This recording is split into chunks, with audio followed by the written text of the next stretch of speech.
السلام علیکم ورحمۃ اللہ وبرکاتہ۔ آج کی ویڈیو میں ہم بات کریں گے اللہ پاک کی تخلیق کے بارے میں۔ اس میں کوئی شک نہیں کہ اللہ پاک نے ہر چیز کو کسی نہ کسی مصلحت کے تحت پیدا کیا ہے، یہاں تک کہ سانپ اور بچھو جو کہ بظاہر انسان کے لیے موذی چیزیں ہیں، لیکن آج کی سائنس اس بات کی قائل ہو گئی ہے کہ سانپ اور بچھو کا استعمال بھی انسان کی افادیت کے لیے ہی کیا جاتا ہے۔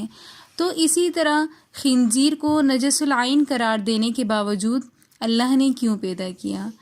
اللہ پاک نے خنزیر کو پیدا کیا کیونکہ خنزیر کے اندر ایک ایلیمنٹ اللہ پاک نے یہ رکھا ہے کہ وہ جہاں بھی ہوتا ہے تو وہاں کی ساری گندگی وہ کھا جاتا ہے، جس کی وجہ سے انسان بہت ساری موذی بیماریوں سے بچ جاتا ہے۔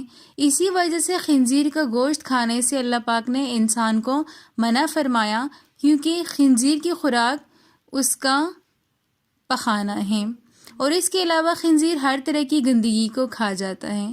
تو آج کی ویڈیو میں ہم بات کریں گے کہ اگر خنزیر اتنا غلیظ جانور ہے تو اللہ نے اس کو کیوں پیدا کیا اور کب پیدا کیا۔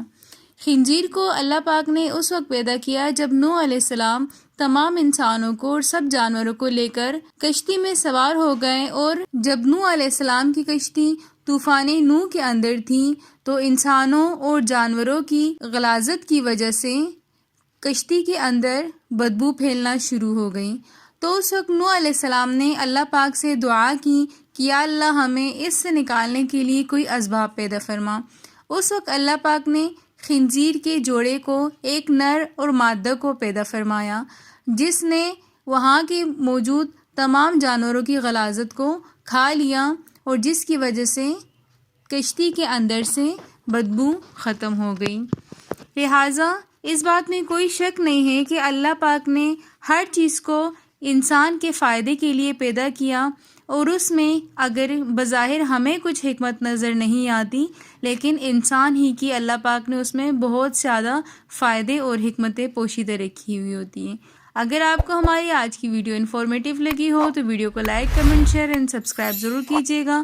ملتے ہیں نیکسٹ ویڈیو میں، تب تک کے لیے اللہ حافظ۔